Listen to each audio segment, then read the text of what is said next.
Vos me avisás, no sé si ya está grabando. Ahí parece, ¿verdad?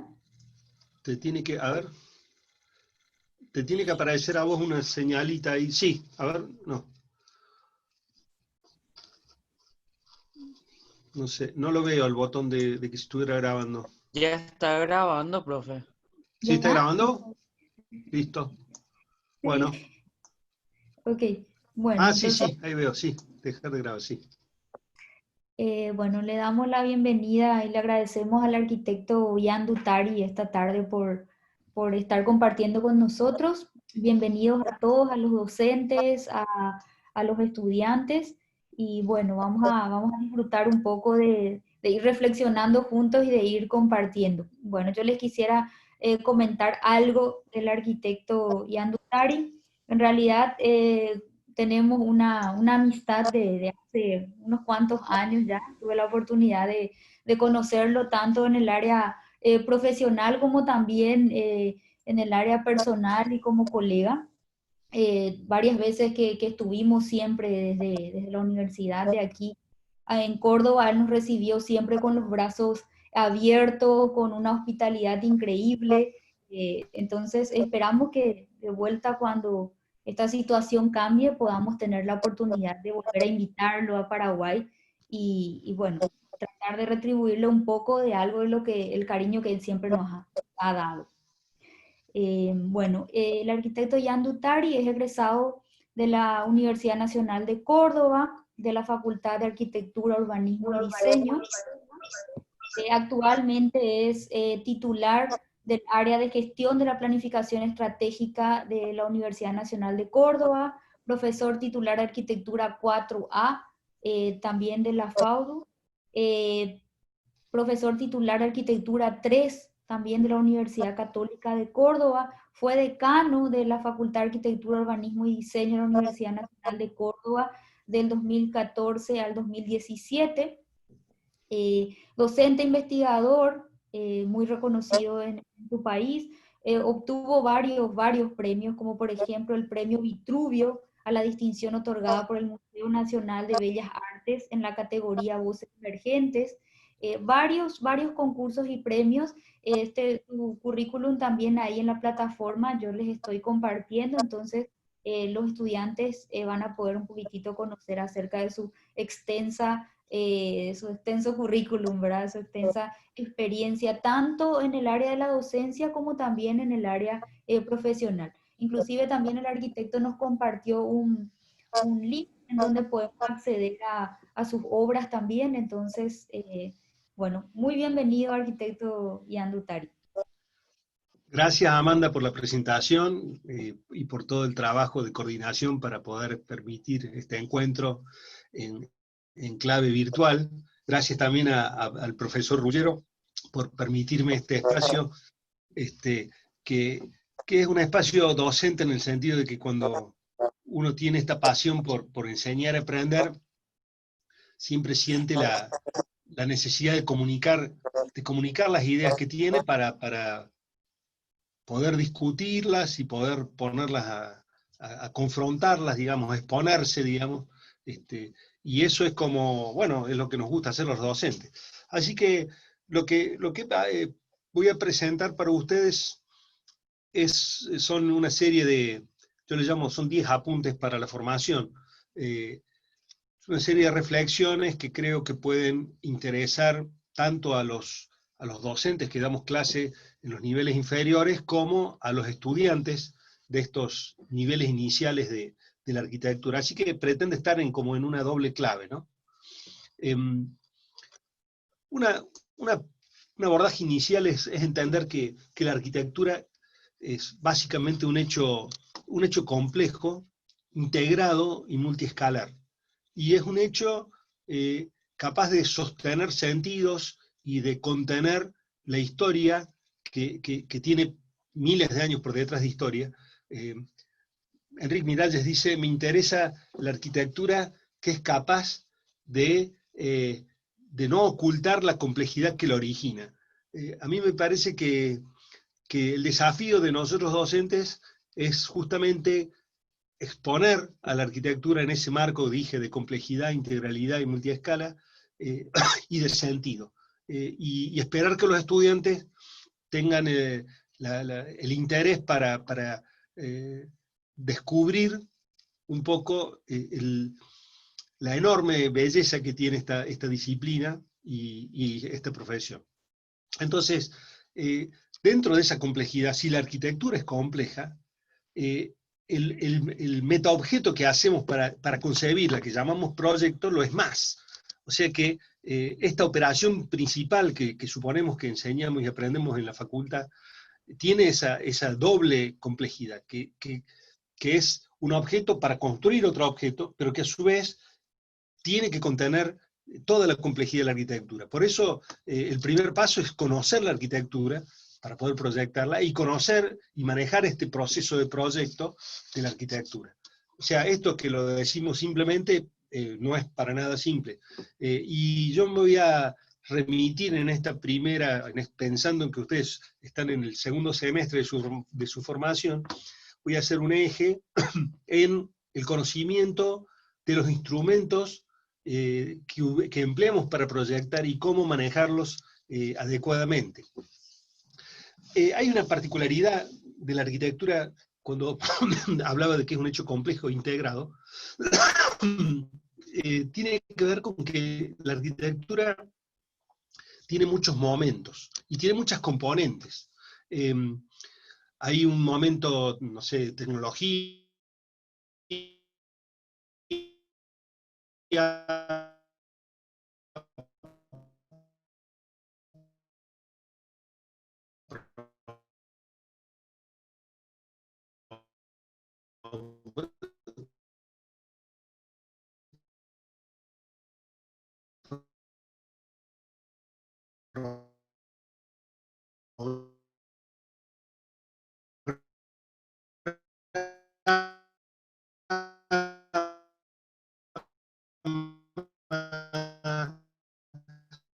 Ian, te estamos perdiendo.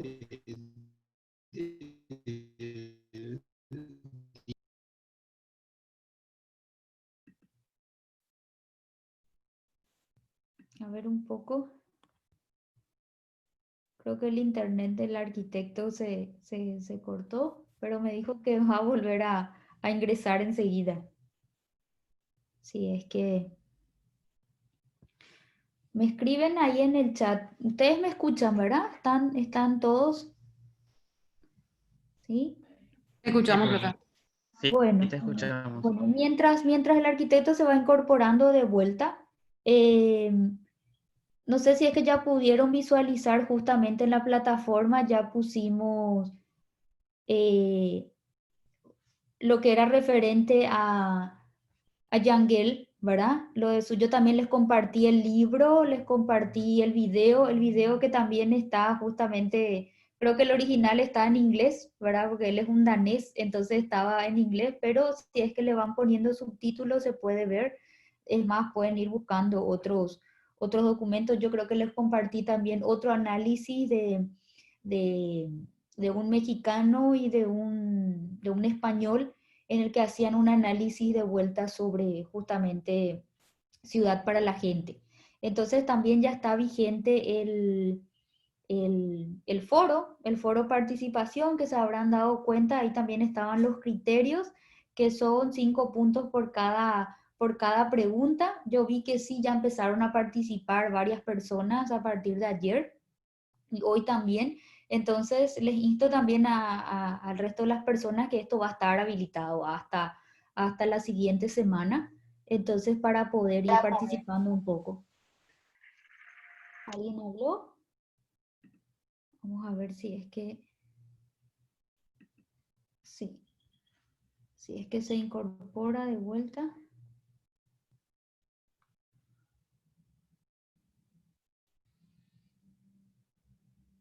Ok. Bueno, con relación a ese tema, ¿hay alguna consulta o algo? Mientras vamos a estar viendo eso. que justamente me dijo el arquitecto, sí, que se desconectaba, que se iba a volver a conectar. Tenemos una hora de diferencia con Córdoba. Justamente me había comentado el arquitecto hoy que hizo bastante fresquito allí. Ahí se está incorporando de vuelta. Buenas, Buenas. Hola, Jan. ya cambio de sistema, ahí vamos. A ver. Ok. No, estuvimos hablando nosotros de unas tareas con los chicos. Bien, perfecto. Bien, bien.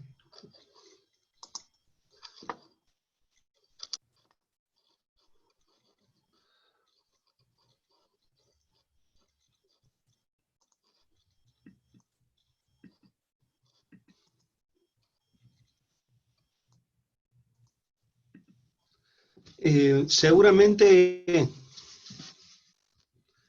Ahí se ve. seguramente estaba por aquí eh, diciendo que no voy a pretender dar un curso en una hora, pero sí entiendo que la formación de nosotros los estudiantes, porque somos estudiantes, eh, es una trayectoria por esta pregunta sobre qué es arquitectura y cómo se aprende y cómo se enseña, ¿no? En definitiva, la arquitectura, de las 1000 definiciones que podríamos proponer, es la disciplina que se ocupa del espacio y la forma en relación a la vida humana. Eh, También hay una aproximación que me gusta mucho, que es de Louis Kahn, que dice que la arquitectura es la meditación sobre el espacio para que el espacio evoque emociones o sentimientos adecuados para un uso previsto, porque vincula una dimensión física con una dimensión mucho más intangible, como la de evocar o de relacionar el espacio con la capacidad de impactar en la vida emocional de la gente. Eso es parte de la complejidad que tenemos, como decía, que tenemos que tratar de sostener o transportar cuando enseñamos y aprendemos arquitectura. Y esto lo hacemos en un contexto que es la universidad. Y cuando digo universidad, la separo de lo que es una escuela o un politécnico, en el sentido de que la universidad es un espacio de formación de visión crítica. Para esto voy a usar un ejemplo que le escuché a Roberto Doberti, el titular del doctorado de la UBA de Buenos Aires, y que él dice, para explicar qué es una universidad, toma el ejemplo del punto de fuga, ¿no? Y dice, bueno, usted en una escuela puede aprender la operación de punto de fuga y sabe que las líneas paralelas entre sí van a un punto en el horizonte y si las traza, bueno, puede dibujar, es decir, esa operación. Y vos aprendés operaciones y sos un operario. Eso es la escuela. En cambio, en un politécnico aprendés una técnica y entendés que punto de fuga es la perspectiva del infinito en una dirección determinada y hay un método de resolución, de trazas visuales. Bueno, aprendes una técnica y sos un técnico. En cambio, dice, en la universidad un punto de fuga sería un invento en la Toscana italiana, allá por el 1400, para no escribir un código de edificación, dice Roberto Daverti. Lo que está diciendo es que la universidad es el lugar del pensamiento crítico, el pensamiento crítico y la exploración de las fronteras, la exploración y la generación del conocimiento. Uno pretende como docente que nuestros estudiantes no sean receptores de nuestro conocimiento, sino que a partir de nuestro conocimiento logren conocimientos que nosotros no tenemos. Esa es la medida del éxito de un profesor. También un marco desde donde enseñamos es que nosotros tenemos la suerte, ambas escuelas, de ser universidades públicas y que están concebidas no como una réplica a una demanda del mercado meramente, sino que son herramientas de transformación social. Entendemos que la educación pública en particular, tiene esta enorme capacidad de transformación de la realidad. Esto no deja de ser parte del entorno, digamos, desde donde enseñamos esta disciplina tan maravillosa. la arquitectura tiene una naturaleza, diría yo, epistemológica, que es un híbrido, es bastante difícil, no tiene un borde claro como campo disciplinar, ¿no? Y tiene un encuentro entre dimensiones técnicas, artísticas, constructivas, sociales, económicas. Pero a mí me interesa en particular no reducirla al mero pensamiento técnico, aquello que se puede medir o aquello que se puede clasificar, sino entender que en arquitectura no hay una sola respuesta, no hay un sí, un no, un A y B, y la separación entre A y B es más un espesor, es un espesor de opciones. Esto es importante entenderlo, porque ya vamos a ver que tiene que ver con el espacio donde aprendemos y enseñamos arquitectura. Es justamente esta diversidad de soluciones que admite nuestra disciplina. Así que bueno, yo expongo esto porque es un poco lo que yo pienso y lo que yo creo, que es que la arquitectura trasciende esos hechos técnicos y para transformarse en una disciplina sumamente densa. Hecha esta presentación sobre cómo entiendo yo arquitectura y proyecto, vamos a empezar a subrayar estos puntos que consideramos pueden ser útiles para los estudiantes.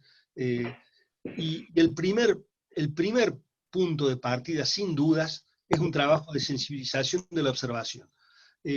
Observar ha sido y es observar con atención, una forma primaria para comenzar el proceso de formación. Esa observación nos va a llevar a una especie de secuencia de actividades que están encadenadas. Observar, explorar, descubrir, conocer, interpretar. Y en el mejor de los casos, al final del proceso, inventar. Le Corbusier decía, el fenómeno de la invención solo ocurre luego del fenómeno de la observación exhaustiva. Y esto tiene que ver con primer año, porque creo que muchas veces los profesores ponemos en clave inventor a los estudiantes, y creo que hay que ponerlos en clave observadores, exploradores, descubridores antes. Sobre observar, me voy a referir a una cita de John Berger en su libro Modos de Ver, que me parece muy interesante porque incorpora la interacción entre el objeto que mira, el sujeto que mira, como objeto a ser mirado. Él muestra este cuadro de Van Gogh, obviamente, pero luego te dice que este es el último cuadro que pintó Van Gogh en su vida. Entonces, vos mirá cómo la próxima vez que yo te muestro este cuadro, no vas a tener más remedio que mirarlo pensando que es el último cuadro que pintó Van Gogh. Es decir, estás mirando desde la memoria de esta experiencia, de este conocimiento adquirido. Es decir, que vos no mirás objetivamente, sino que mirás desde tu formación personal, desde tus memorias, de tus saberes, de tus emociones, de tu historia personal. Mirás desde una subjetividad, de unos lentes particularísimos. Y bueno, y hay muchos lentes, ¿no? Hay muchos lentes, y algunos lentes son muy atractivos y muy interesantes, muy estimulantes para recorrer y mirar con la mirada del otro y aprender de las miradas que nos ofrece la historia de la arquitectura, que es riquísima. Pero entonces, una punta del ovillo, lo que estoy diciendo es que el proceso de observación debe concluir en el proceso de interpretación. Miraba estas fotos que me mandó Amanda y Ricardo del fantástico bosque en San Lorenzo, de la Fada, y me hacía acordar a una experiencia que tuve en Paraguay hace muchos años, con algunos profes que no sé si estarán en esta clase, pero si están, Puchero, por ejemplo, estaba en esta experiencia en Areguá.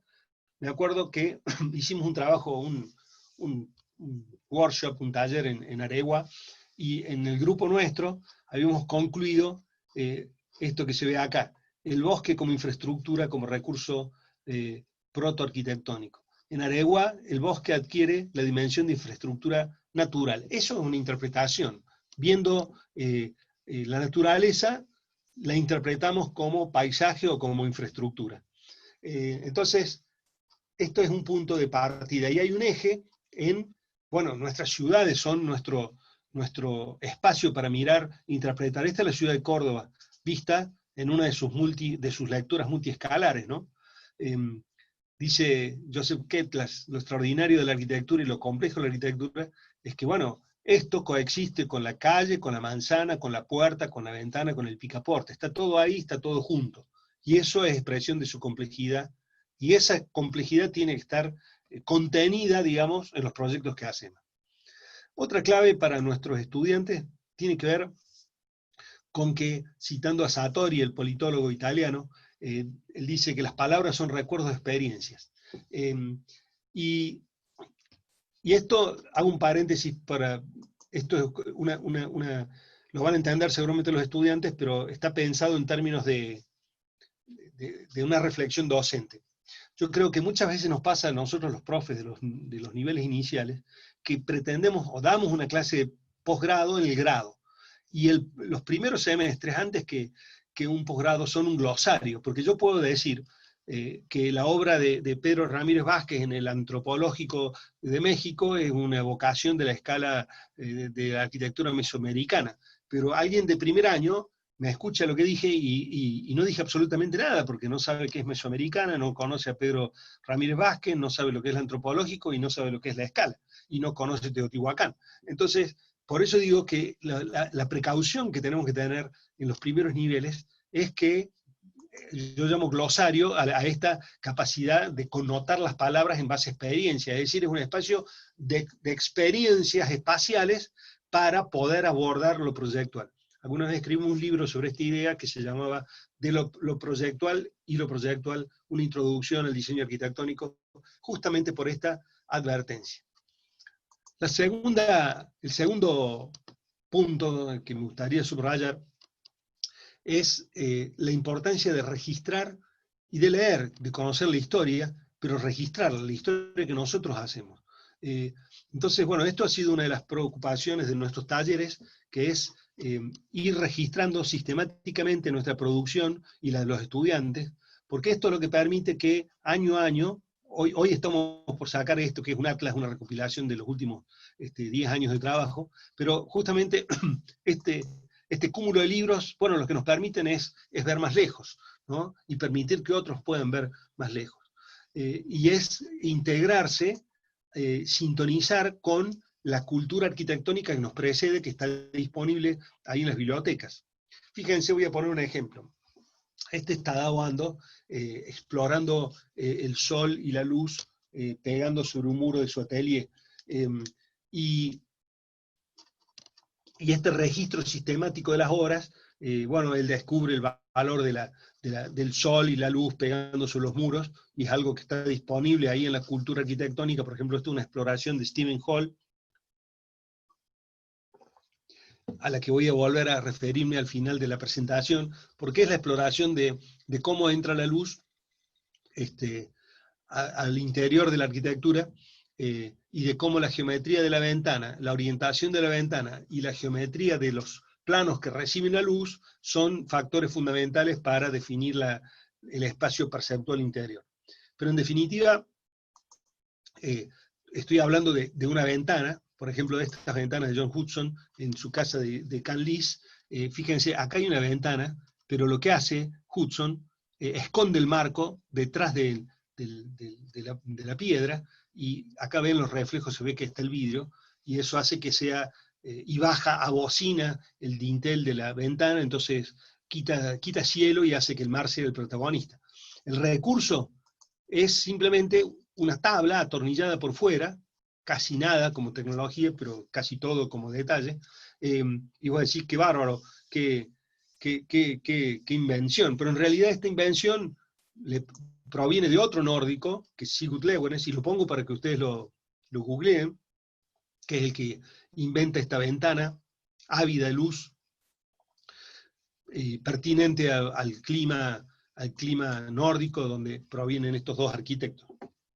Es decir, Si nosotros vamos a mirar, tratar de inventar todas las ventanas, bueno, estamos perdiendo mucha energía, ¿cierto? Esto ya está inventado y pertenece a los tesoros de la arquitectura. Y estas lecciones de la historia están disponibles para todos nosotros. Si no, vamos a cometer un error básico, que no es no entender que somos seres históricos y entonces vamos a usar nuestra energía para descubrir la rueda, lo cual es un error, o inventar la rueda. Koolhaas lo dice muy claro, dice: la arquitectura es como una bailarina desplegada con sus piernas en el aire, una pierna en el pasado y otra pierna en el futuro. Si en esa tensión se juega la arquitectura. No es pura invención y no es pura historia, sino que es una tensión entre estos dos momentos. Pero sin dudas, los estudiantes de la arquitectura tienen que descubrir esto, las lecciones de la historia.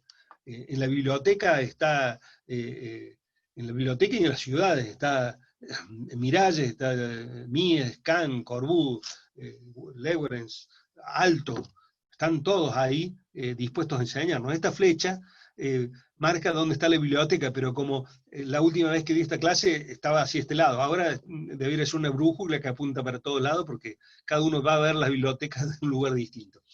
Y cerrando este capítulo, está dando el mismo que exploraba la luz entrando a su atelier, en el atelier de Le Corbusier, explorando la luz como entraba en el ámbito del maestro. Es decir, todos nos formamos entre todos, hay un río de conocimiento disponible al cual debemos subirnos rápidamente. Acá hacemos una breve pausa como para tomar un vaso de agua, para acomodarse de 30 segundos.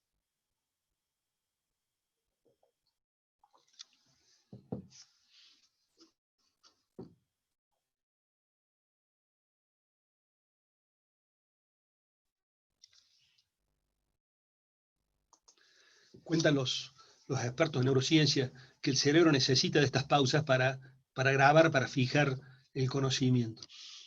Así que vamos a tener varios de estos cortes en la presentación. Decía que entonces es imprescindible conocer la arquitectura para poder abordar el proyecto, si no, no hay ninguna chance.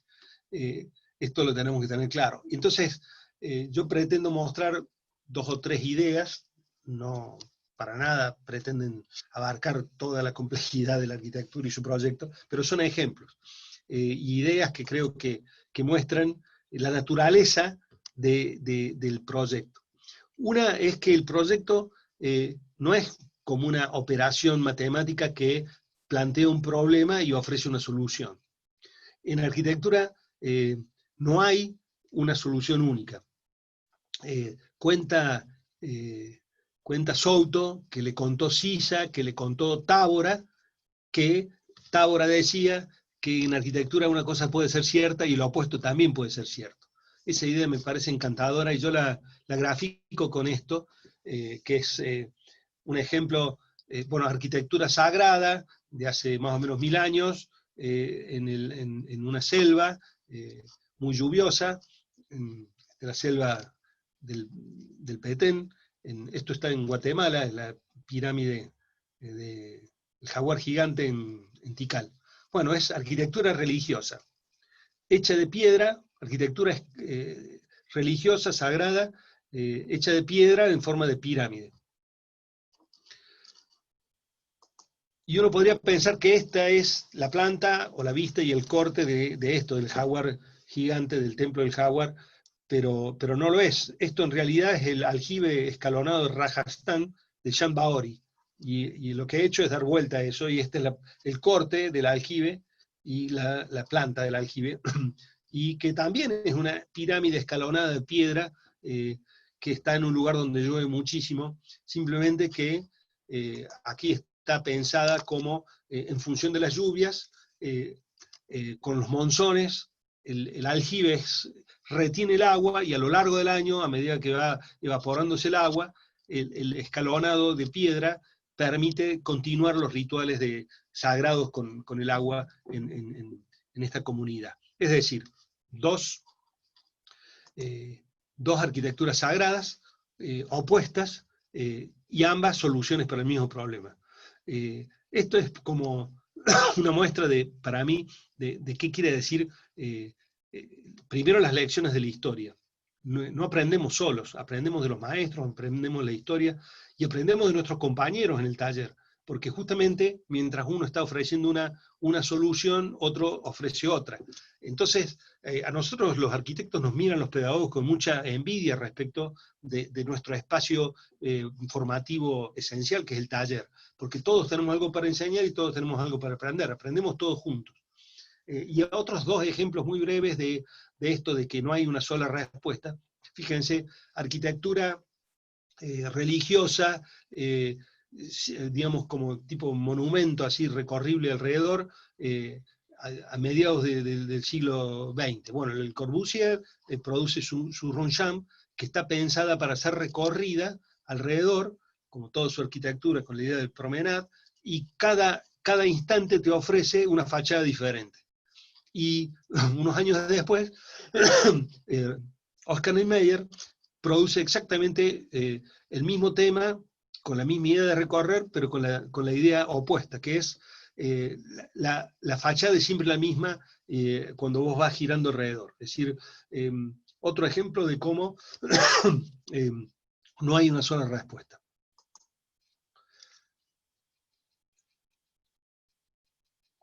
No sé si ustedes tienen formación en semestres o en años, pero una cosa que es muy importante tener claro, me parece, entre los profes y por ello con impacto en nuestros estudiantes, es que más allá de si hacen 2 trabajos o un trabajo por año, por semestre, la formación del arquitecto serán 9, 10, 11 trabajos, 11 proyectos. Entonces, está claro que no vas a poder ver todo, sino que claramente va a haber como una necesidad de exponer a los estudiantes a situaciones de aprendizaje de criterio, porque vos no podés dar biblioteca 1, banco 2, edificio en altura 3, te vas a quedar, no vas a poder dar todos los temas, está clarísimo que no formamos en ese sentido, sino que formamos en criterios. Y encima formamos en criterios en un contexto muy poco heroico, sin estas certezas que describía el mundo moderno y que Lyotard describe muy bien cuando habla de que bueno, no hay más grandes relatos como este relato de la modernidad que creía que con la tecnología y la industria íbamos a transformar el mundo para bien. Entonces, la pregunta, que se las dejo planteada y las podemos discutir en largo y tendido en otra ocasión, tiene que ver con qué criterios son los que formamos. Un contexto que va a ser ineludible es esta urbanización que está, no sé si sufriendo o no el planeta, pero este proceso de urbanización que ha llevado a que, digamos, hoy más de la mitad de las personas vivan en ciudades, ¿no? Bueno, volviendo sobre el proyecto, hay un tema que a mí me parece clave, y es entender que la formación del estudiante tiene que ser una formación que tenga consciente el proceso de carga que tienen los instrumentos, porque me parece que acá hay una debilidad. Normalmente me parece que hay como una especie de no comprensión de la naturaleza de contenedor de los instrumentos. Esta es la fachada del museo de Louis Kahn en Fort Worth. Es The Entrance of the Trees, en la entrada a la que ahora se enfrenta el edificio de Renzo Piano. Si nos cae un estudiante a nosotros con esta fachada, bueno, no sé qué le diríamos, pero esta fachada es la fachada de uno de los edificios más lindos y más interesantes y más bellos del siglo XX en América. Y sin embargo, este instrumento no posee la expresión del edificio, pero sí lo condensa. Y esta diferencia entre los instrumentos y la arquitectura es clave para, entiendo yo, para manejar el proyecto. Es como quien confundiese la música, el canon de Pachelbel, por ejemplo, en este caso,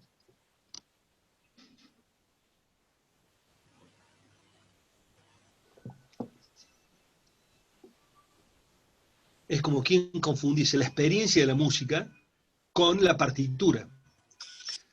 son dos cosas distintas. Y tener esta pericia en el manejo del instrumento es clave para no caer en lo que yo entiendo es uno de los vicios más importantes de nuestras facultades, que es que hay resultados, muchas veces, pero sin aprendizaje. Puede haber un resultado pseudo proyectual o automático, como este mono que está tocando el piano, va a obtener un sonido, pero no va a haber música ahí. Entonces, me parece que acá este punto es clave, es entender que los estudiantes tienen que tener un control manifiesto sobre los instrumentos. Lo subrayo porque creo que normalmente no lo tienen. Luego hay una naturaleza, como decir, doble del proyecto, porque la arquitectura tiene esta doble naturaleza, que tiene una percepción intelectual y una percepción sensorial. Hay un texto, no me voy a tener esto ahora, pero sí se lo recomiendo, que es el texto de Kant, Forma y Diseño, que habla de esta naturaleza doble del proyecto. Y si algo tiene también la arquitectura es que atraviesa por pasos muy diversos, Hay una instancia de ideación, hay un anteproyecto, está el proyecto, está la construcción, está la gestión de la construcción, está luego cómo el uso de la arquitectura culmina su sentido, pero digo esto porque cuando decimos proyecto de arquitectura, son muchas cosas y muy distintas, y que son habilidades distintas, y hay que formarse en estas habilidades distintas. Yo, por ejemplo, puedo mostrar esto que es la idea de la Catedral de Brasilia que acabo de explicar, que es justamente, lo dice acá Niemeyer, es un edificio que no muta aunque vos lo recorras todo alrededor, o que ingresa por esta rampa como un túnel, como en la Sainte-Chapelle o como en la Tourette de Le Corbusier, y produce con este túnel una sensibilización de las pupilas y luego te larga al espacio interior. Esto es nivel idea. Y esto sería como un anteproyecto. Es decir, yo veo acá, veo las ideas concretadas, pero yo con esto no puedo construir. Entiendo que hay una rampa, que es la puerta, hay un túnel oscuro, y luego me larga, me comprime, luego me larga este gran espacio que se asciende, que asciende hacia arriba. Otra cosa es la verificación de esto, la maqueta, por ejemplo, o esta relación urbana que decía, la multiescala, ¿no? De golpe acá vemos cómo se ve la puerta, esta rayita que ven acá es la puerta, o esto que son planos constructivos, en donde veo que el pilar es un pilar con 3 curvaturas, o esto es el momento de la obra cuando visita el presidente la obra, o esto es cuando ya está terminada, y acá descendemos por la rampa, la arquitectura como una experiencia espacial significativa e intencionada, y nos larga al gran espacio. Todas esas cosas es la arquitectura. Es decir, son cosas muy distintas, muy disímiles, que implican distintos expertise para poder manejarla. Voy a cerrar esta idea con esta maravillosa casa y foto de la Ville Roche de Le Corbusier en París, una casa maravillosa que les recomiendo cuando puedan visitarla, vale la pena. Bueno, este es el proceso inverso, es decir, esto es el resultado y esto es el momento de construcción que les decía. Y acá lo que sucede entre esto y esto, bueno, es parte de nuestra formación. Por eso yo creo que es importante que los estudiantes frecuenten la obra, porque cuando la obra está así, tienen que haber tenido claro que van para este lugar, ¿cierto? Bueno, hacemos otra breve pausa de 1 minuto.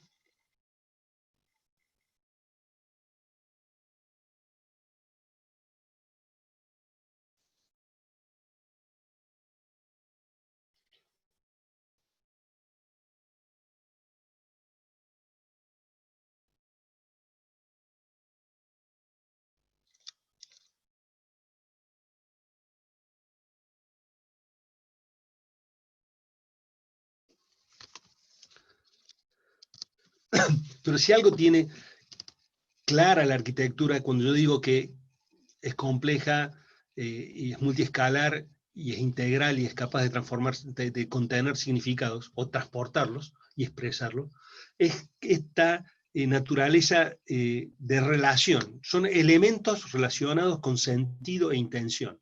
Por ejemplo, el Corbusier decía, la arquitectura es circulación en un momento, ¿no? Y vamos a verificar esta idea en el estupendo convento de la Tourette, cerca de Lyon. Hay una parte que estaba en el convento y un montón de programas, y después está esta capilla que a su vez tiene unas capillas laterales. Ustedes seguramente lo conocen, este edificio. Pero lo que quiero mostrar es lo siguiente. En el espacio principal de la capilla, la capilla, uno ve esta especie de lugar con mucha luz y color, lo puede ver, pero no puede acceder. Entonces, lo que hace el Cuervo es lo siguiente. Vos, para acceder a esto, que son las capillas laterales, tenés que descender, atravesar un pasillo largo, oscuro, muy finito, que pasa por debajo del templo, lo ven acá en esta línea amarilla, y luego, igual que Niemeyer en su iglesia, te larga a este lugar con luz y color. Es muy fácil identificar la puerta porque está pintada de rojo y vas a ver una fila larga de arquitectos que están todos esperando para hacer la experiencia del túnel en la Tourette, ¿no? Pero es así, ¿ves? Ahí está la foto del túnel y cómo cuando salís a las capillas laterales, una explosión ahí, una compresión de luz y color.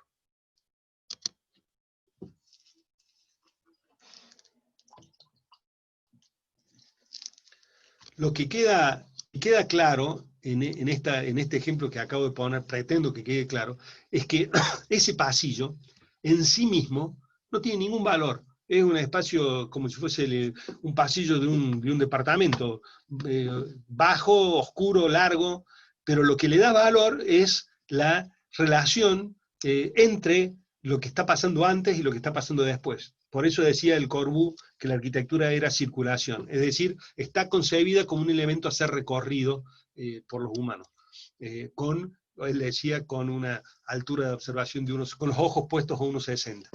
Pero lo que quiero significar es que ese espacio suelto no tiene ningún valor, tiene sentido en un contexto que es justamente el de la arquitectura. Voy a mostrar dos ejemplos de esta noción de integralidad que ilustraba la primera foto de esta clase, con estos palitos chinos. Yo no sé si los estudiantes ahora saben lo que son los palitos chinos, pero era un juego, un manojo de palitos de colores, que tenían valor cada color, y el desafío era sacar uno sin que se mueva, y era muy complicado. Es decir, la arquitectura es así, está enlazando cosas de distintos valores, conformando una totalidad.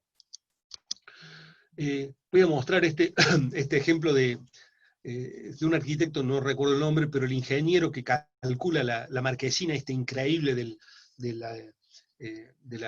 hipódromo de la Zarzuela, es Eduardo Torroja, uno de los padres del estudio de estructuras contemporáneo, digamos, que logra con esta estructura una cosa de una plasticidad, de una belleza, de una capacidad de carga increíble, pero con un recurso que estamos todos, desde Culjas para abajo, copiándolo.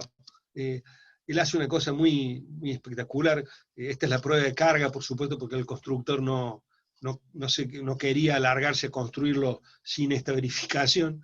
Él hace lo siguiente, fíjense cómo funciona.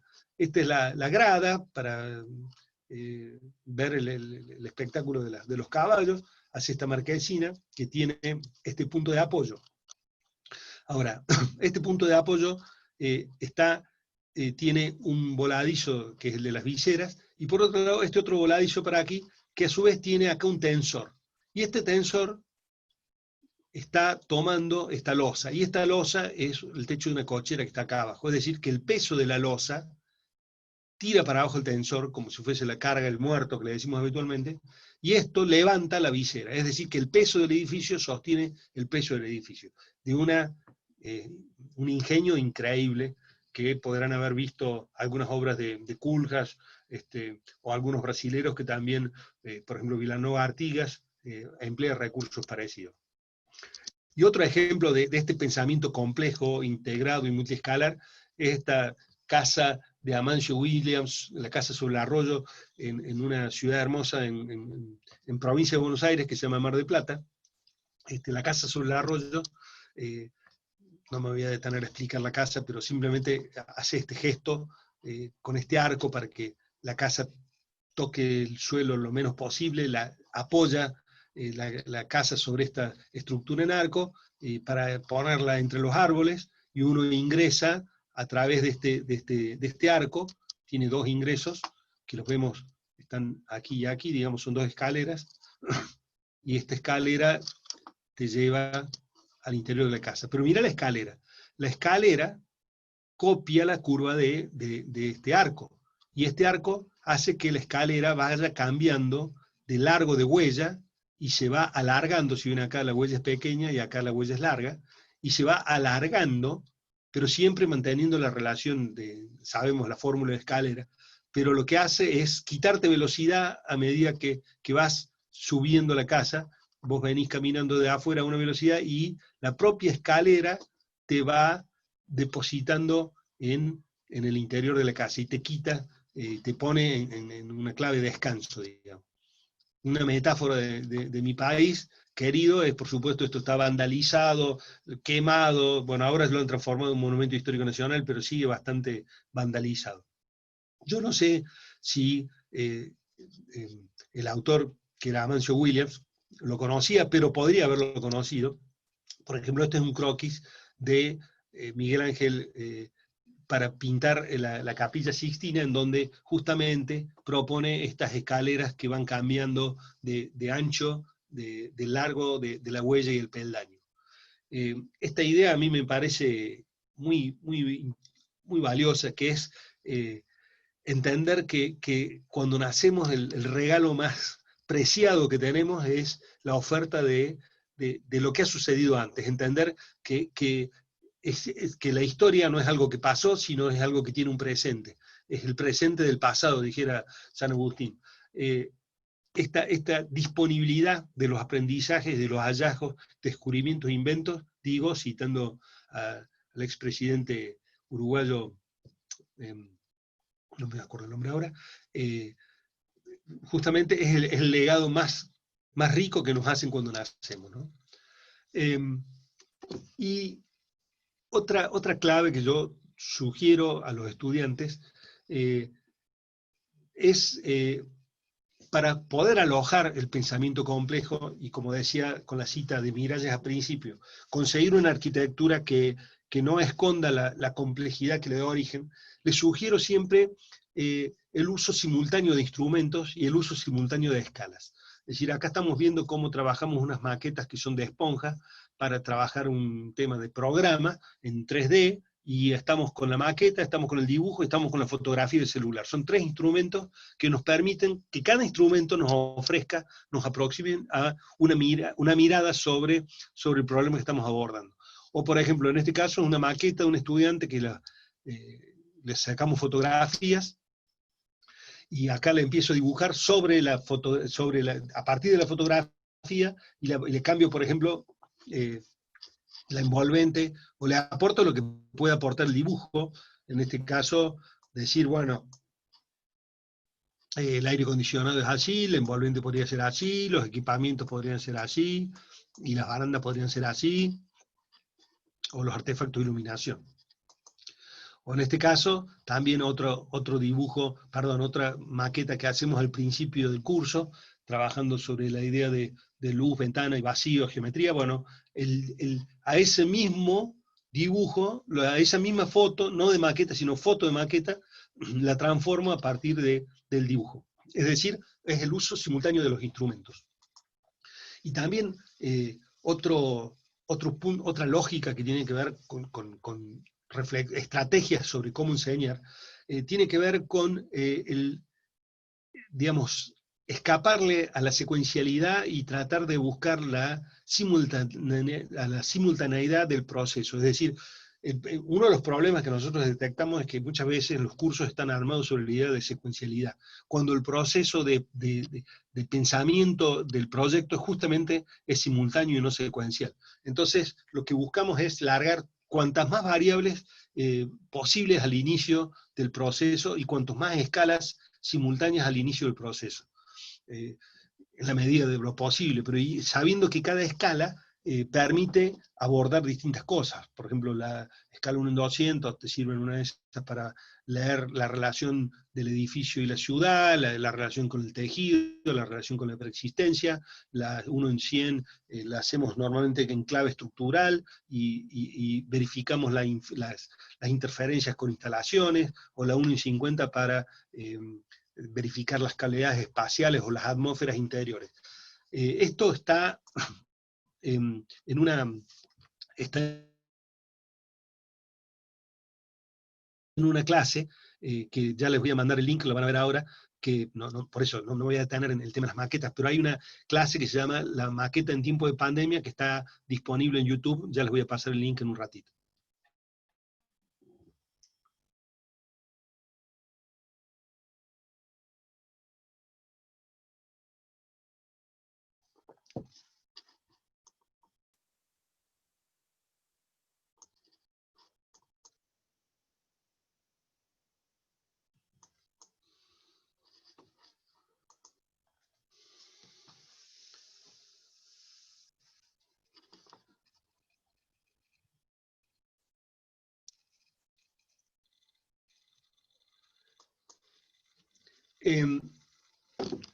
Voy a proponer un par de ejemplos o de ejercicios como para que pudieran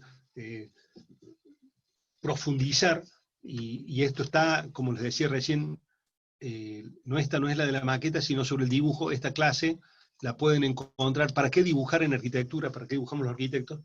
Este es el QR de esa clase, es un video que lo van a encontrar en YouTube. Les dejo para que capturen la foto. Son varias de estos. Estas clases las tenemos grabadas y están disponibles en internet. La clase es larga, pero después hay una conversación con unos profesores de una universidad de San Juan, de la zona de Cuyo, de Argentina. No sé si conocen Mendoza y San Juan.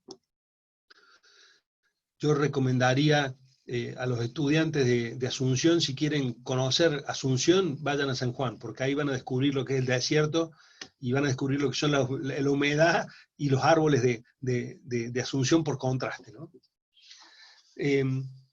Decía, ya vamos a volver sobre la maqueta más adelante, pero me interesa detenerme en un aspecto que yo creo que es crucial. Primero es que con los instrumentos buscamos hacer lo mismo que decía antes, no verlos aislados, sino relacionar las cosas. Por ejemplo, las acciones de dibujar y medir no son meramente instrumentales, son formativas. El dibujo, yo entiendo que para un estudiante de los primeros niveles es esencial entender que el dibujo es un instrumento de formación. Ustedes dibujan, o sea, tenemos que lograr entender que dibujamos para nosotros. Es obvio que el dibujo tiene una potencialidad expresiva, comunicacional, pero lo más importante es entender que el dibujo es un instrumento de formación personal, de aprendizaje, y que sirve, y esto lo subrayo, sirve para construir el vínculo entre la experiencia espacial concreta y los instrumentos que usamos para contenerla, describirla y proyectarla. Acá vamos a hacer una brevísima exploración que tiene que ver con el sentido del dibujo en arquitectura en los niveles iniciales.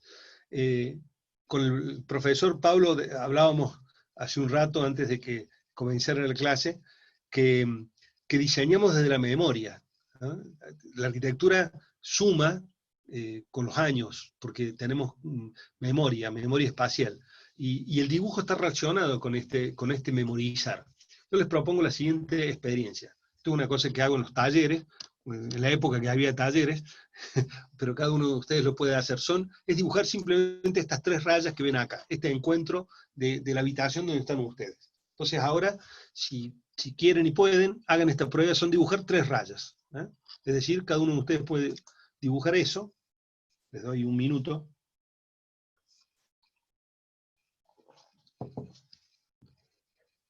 Es más, lo pueden dibujar hasta con el dedo sobre las rayas, como hacía Picasso con su sus dibujos con luz. Ahora, el punto es este. Si ustedes, una vez que lo dibujaron, cierran los ojos, van a ver que lo que dibujaron lo tienen disponible en la memoria. Y lo tienen disponible para siempre. Es decir, mañana está de vuelta ese dibujo y pasado mañana también. Entonces, cuanto más dibujas, más registro, más memoria espacial, formal tenés. Y yo decía recién una cosa que quiero subrayar, que el dibujo sirve para construir el vínculo entre la experiencia espacial y los instrumentos de proyecto. Les voy a poner un ejemplo que me refiero con esto. Esto es un dibujo de Le Corbusier de 1911. Esto es el atrio de una de las mezquitas de Estambul. Si se fijan acá,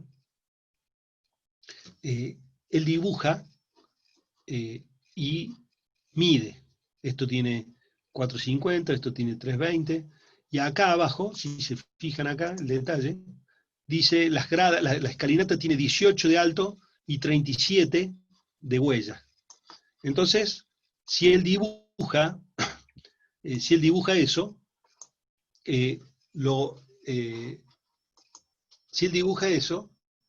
lo memoriza, porque recién explicamos que con el dibujo memorizas, tiene una experiencia espacial de esa grada, y por eso, en base a que el dibujo le permite memorizar esas medidas y esa forma, él puede después reproducir eso en sus proyectos sabiendo cuál es el resultado que va a tener.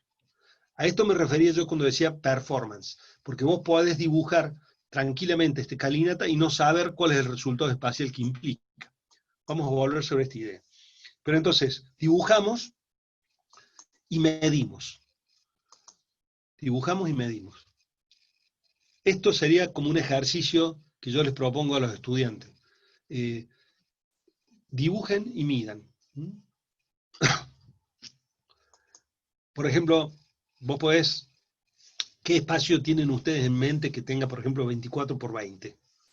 Acá hay un temazo. Cuando yo digo de que vamos a vincular las experiencias espaciales con los instrumentos de proyecto, me refiero a esto. Por ejemplo, este espacio, que a ustedes les resulta muy familiar, justamente tiene 24 por 20.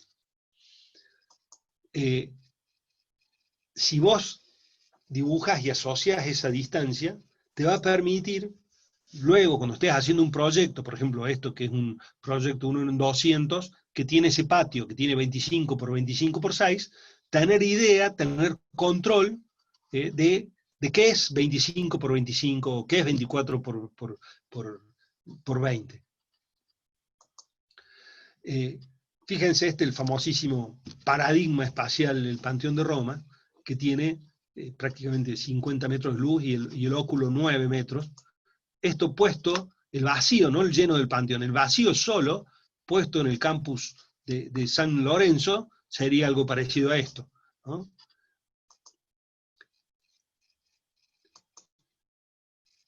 Y este óculo que ven acá arriba tiene 9 metros de ancho. Esto es prepandemia, cuando te dejaban subir a estos lugares. Hay un tema que es como la relación entre dimensiones, proporciones y escala, que es un tema que me parece crucial. Y eso, ¿qué es esta relación? Porque la proporción es inherente al objeto y al sujeto, mientras que la escala es una relación subjetiva entre el objeto y el sujeto. Fíjense esto es uno de los casetones del Panteón, y cuando vos le pones la figura humana, mirá cómo adquiere justamente escala, se vuelve grande por la relación con el hombre, ¿no? Y yo me alegré viendo las fotos que amablemente me mandó Amanda, que encontré en el patio dos referencias, el hombre Vitruvio, si no entendí mal la foto, y el modulor de Le Corbusier. Justamente uno alude a la escala y otro a la proporción. En mi facultad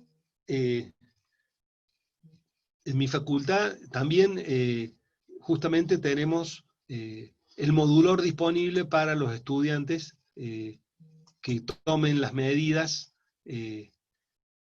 tengan presente justamente esta relación entre magnitudes, escalas y dimensiones. El invento del modulor tiene que ver justamente con que yo sé que esto es una altura del cuerpo y con la mano extendida. Pues si yo digo, por ejemplo, 720, quizás no te signifique nada, pero si yo digo 720 es 1,80 por 4, son 4 cuerpos apilados, 4 veces mi altura, sí lo entiendo. Es decir, es este esfuerzo por naturalizar, por dar medida a la, justamente relacionar medida con cuerpo humano, 2 veces mi altura, 3 veces mi altura. Esto es Le Corbusier, esto es Le Corbusier en Firminy, donde está justamente acá, vos ves que este hall tiene 2 veces la altura del hombre. Y a su vez acá, como si no fuera poco, el Corbu incluye a la modulora en el hall de entrada de Firminy. Esto es un trabajo que los estudiantes tenemos que hacer. Descubrir, por ejemplo, conocer nuestras medidas. Este es uno de mis yernos que tiene 1,87 de envergadura, ¿no? Pero eso también está en el dibujo de Vitruvio, que también tus brazos extendidos equivalen a tu altura de pie. Este es el Toto, que tiene 20 centímetros de altura. El Corbu decía, mire, si usted quiere conocer la arquitectura, dibújela. Ese es el gran secreto. Y dibujarla de una manera, ¿cómo decir?, habitual. Tiene que ser un hábito. Miren esto. Esto es un dibujo del gran Miguel Ángel, ¿no? De extraordinario artista. Pero lo que está al lado es la lista del súper. Miguel Ángel iba al súper, iba a comprar 2 arenques, 2 sopas de hinojo, 4 anchoas, un pequeño cuarto de vino áspero, y lo dibujaba. Es decir, este dibujo ordinario es lo que él hace que pueda sostener este dibujo extraordinario. Bueno, todas estas ideas las pueden encontrar mucho más desarrolladas en uno de estos videos, que en este video se llama Repasando Bitácoras Urbanas, y ahí lo pueden encontrar en esta página de YouTube. Acá hacemos una pausita de 3 minutos y ya seguimos.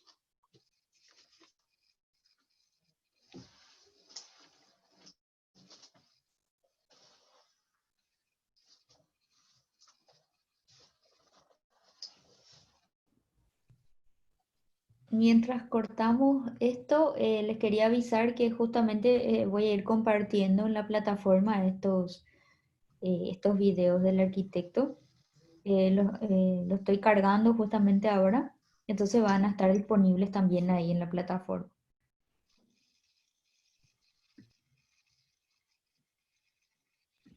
¿Prepararon sus cocidos para mostrar?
¿Me escuchan? Sí te escuchamos. Arquitecto. Sí. Bueno, no falta tanto, ya termino. Te los he hartado.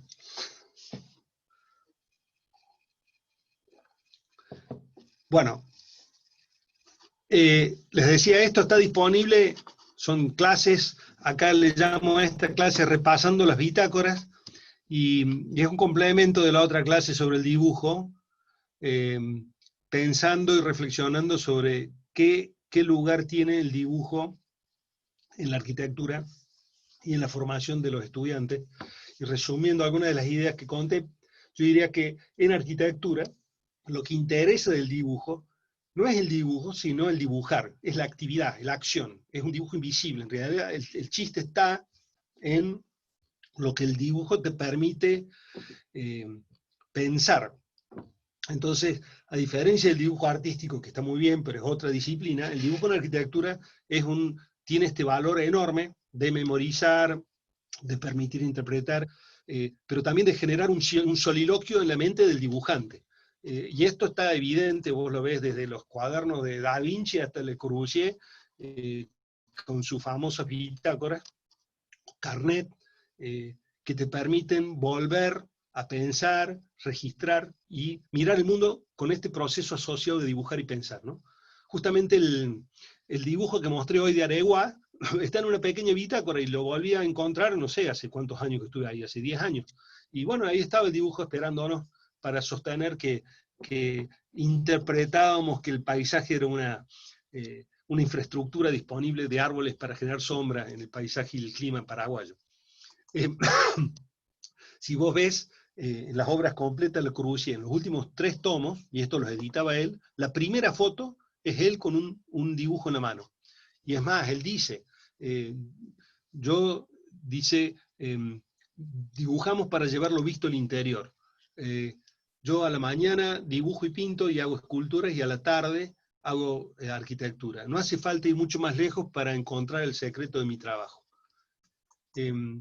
Fíjate, estos son dibujos también de Estambul, pero estos son del 40 y pico, del Corbu, y lo que está verificando es que las medidas tienen que ver con las medidas que él encuentra en el modulor. Y hay una anécdota que a mí me parece encantadora, de Corbu. Hace 2 viajes a un lugar que lo impacta muchísimo, que es la Cartuja de Ema, en Florencia, cerca de Florencia. Este es un edificio del 1300, y creo que es el edificio que más lo impacta en su vida, porque de aquí va a sacar la idea de la celda, que tiene que ver después con Unidad de Marsella, y tiene que ver con el monasterio de la Tourette, un edificio realmente revolucionario. Y dice el Corbu, que lo visita en 1907, 1911, y dice, en 1907 cometí el error de no dibujarlo. Y estos son dibujos justamente de 1911, y en donde vemos que acá lo dibuja sin medidas, y acá hace el mismo dibujo con medidas. 1,70, 20, 10 metros. Acá volví a mostrar lo que decía recién. Entonces, esto es el plano original de la casa Corbusier, de Le Corbusier, y acá vemos su rampa. Y lo que quiero decir con esto es, cualquier chico, cualquiera, un chico de 10 años puede dibujar esta raya inclinada, con esta pendiente del 8%, 10%. Pero una cosa es que vos puedas hacer el dibujo, el instrumento, y otra cosa es que sepas qué estás proponiendo, sepas qué va a pasar espacialmente, y sepas qué va a ofrecer para el cuerpo que recorre la arquitectura. Eso es lo que hay que comprender. Que puede haber un resultado, pero sin control, sin manejo. Puede haber un resultado sin aprendizaje. Y eso es lo que ese es el acento que hay que poner en esto que yo llamo, digamos, la carga consciente de los instrumentos. Es decir, en realidad, esto de dibujar la arquitectura es el proceso opuesto. Vos después tenés que tener en la mente la experiencia espacial que querés suscitar, y lo podés graficar para poder después construirlo. Kant dice, la arquitectura parte de un estado, ¿cómo es que dice? inconmensurable se transforma en algo mensurable, que es la arquitectura, para luego ser una experiencia espacial de vuelta inconmensurable. Voy a ir terminando con un ejemplo, que es de los 1000 ejercicios que podemos hacer en los niveles iniciales. A mí me interesa el de la ventana como paradigma de la arquitectura, porque condensa muchas lógicas muy complejas, y me sirve para ejercitar esta comprensión de la arquitectura como un ejemplo, como algo muy complejo y como algo muy maravilloso. La ventana originalmente proviene de viento. En inglés por ahí es todavía más evidente, window, el lugar en relación al viento. Pero luego también tiene esta dimensión en relación con la luz. Y la pongo acá, y con esto vamos cerrando, en relación a lo que decía Le Corbusier de la ventana. Él decía que en sus textos para los estudiantes les dice, bueno, ¿usted quiere ser arquitecto? Bueno, imagínese dentro de un cuarto. Ponga una ventana en este sector derecho, luego póngalo acá, hágala más larga, póngala al norte, hágala redonda, póngala al costado, mire qué pasa la mañana. ¿Hace falta la ventana? Es decir, es como un punto de partida. Y entonces les voy a mostrar algunos resultados de ejercicios muy simples que hacemos con los estudiantes con esta lógica. Suspendemos, digamos, unas variables y movemos otras, siempre con la noción de escala incorporada, y con sol, con luz natural. Esto también lo van a encontrar en las clases de maquetas que les decía, ¿no?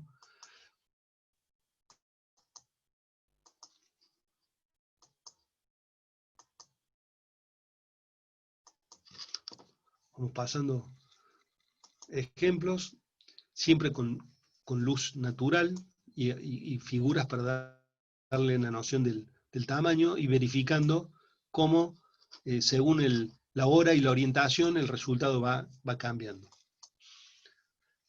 Y esto es como una sistematización de los resultados por parte de la cátedra, es decir, los estudiantes nos dan esta entrega y nosotros hacemos otra entrega, es decir, sistematizamos y vamos a evidenciar el contenido, que es el que queremos que ellos aprenden, que es el siguiente. Yo acá estoy suspendiendo la clave planta, todas las plantas son prácticamente iguales, cambian algunos cortes, pero el resultado espacial es absolutamente diferente.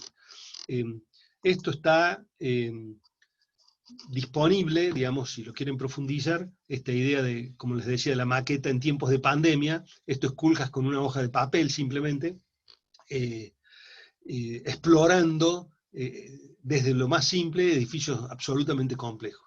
Así que bueno, esto he pretendido ser, y les agradezco muchísimo su paciencia, una invitación a la exploración de la arquitectura en este proceso que aspiro que los estudiantes puedan recorrer, de explorar, descubrir, comprender, interpretar, y luego de un proceso de exploración exhaustiva, felizmente inventar. Así que bueno, muchísimas gracias.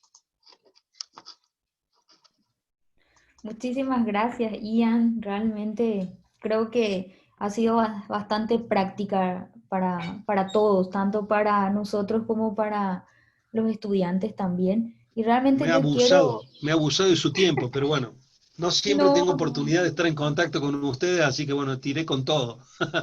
Les no, pido disculpas. muchísimas gracias. No, si es que los chicos tienen alguna pregunta, si es que quieren hacerlo ahí en el chat. Estuvimos mientras vos estabas presentando, Sí, estábamos hablando un poco no sé, de lo que estábamos comiendo.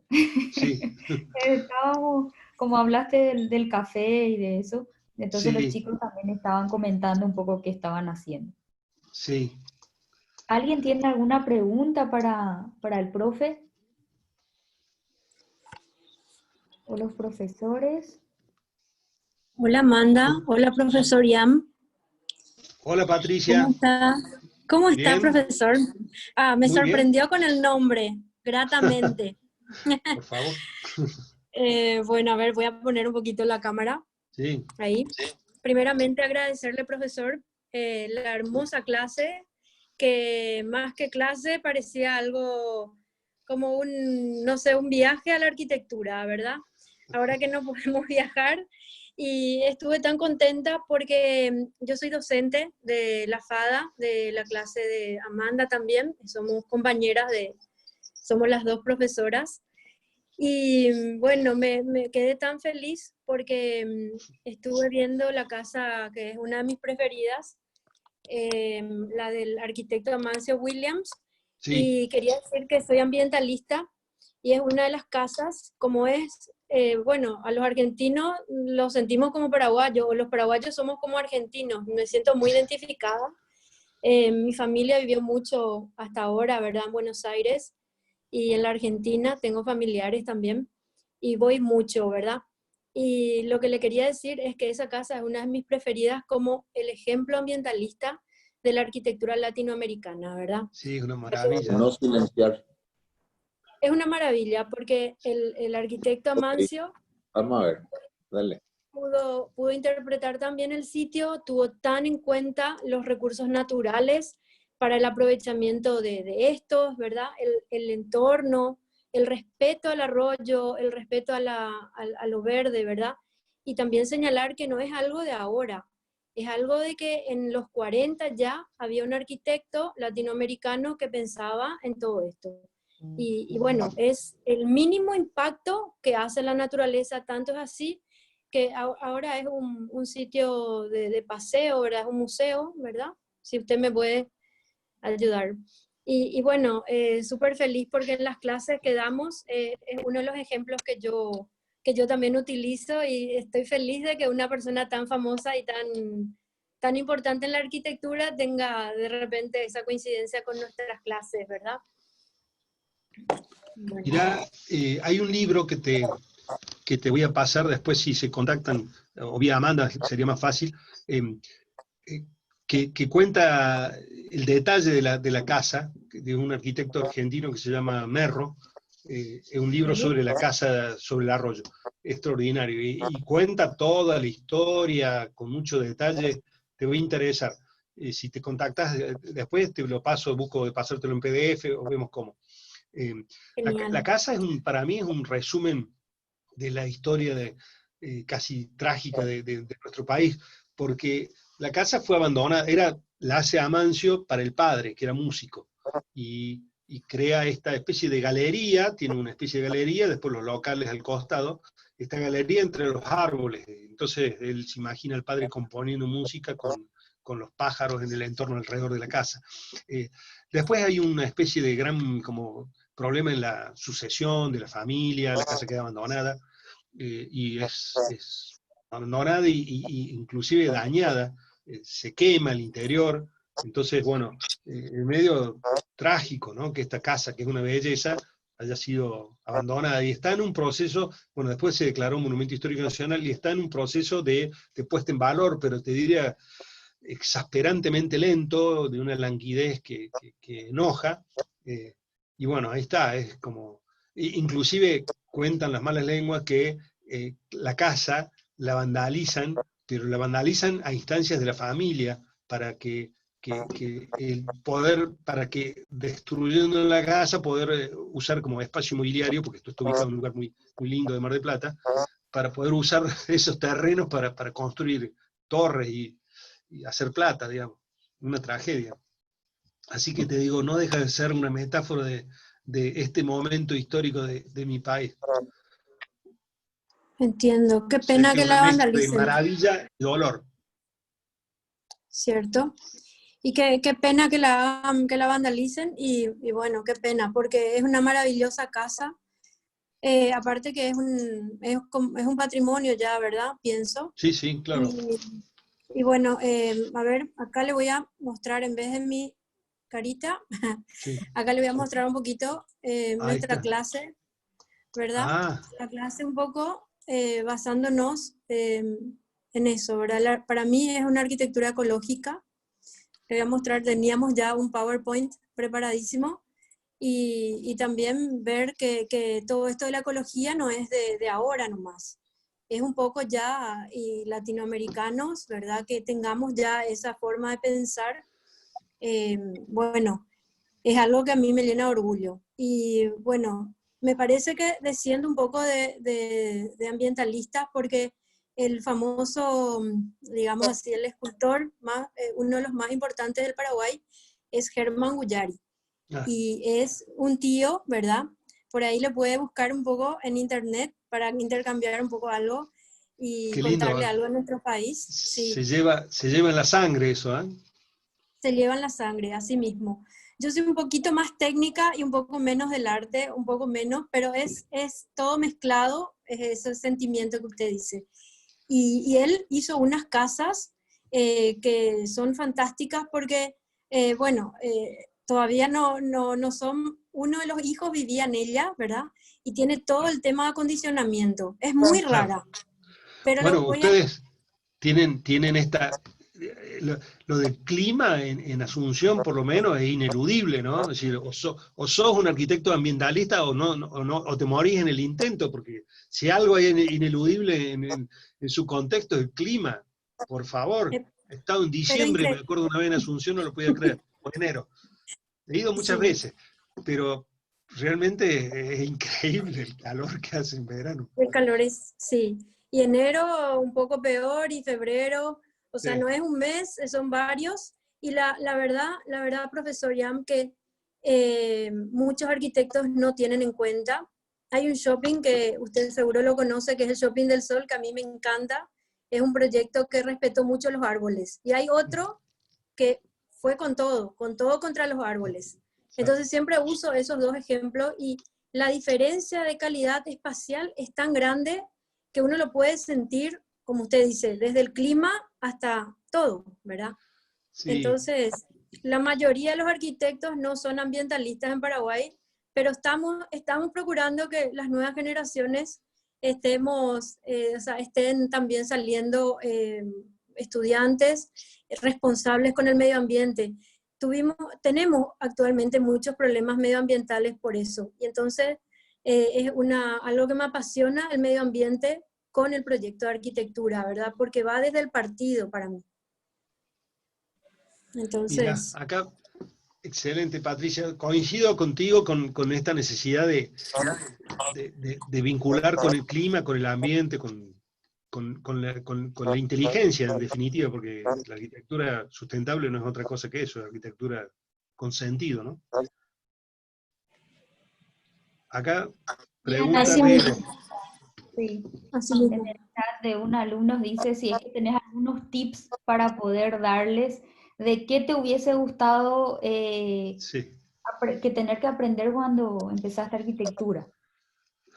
Bueno, esta clase me la hubiese encantado dar a mí mismo en primer año, digamos, pero claro, uno sintetiza todas estas ideas después yo tengo 57 años, casi 60 años de mirar, observar, interpretar, pero si me repasa la clase, lo que te digo es, si querés aprender arquitectura, dibujala.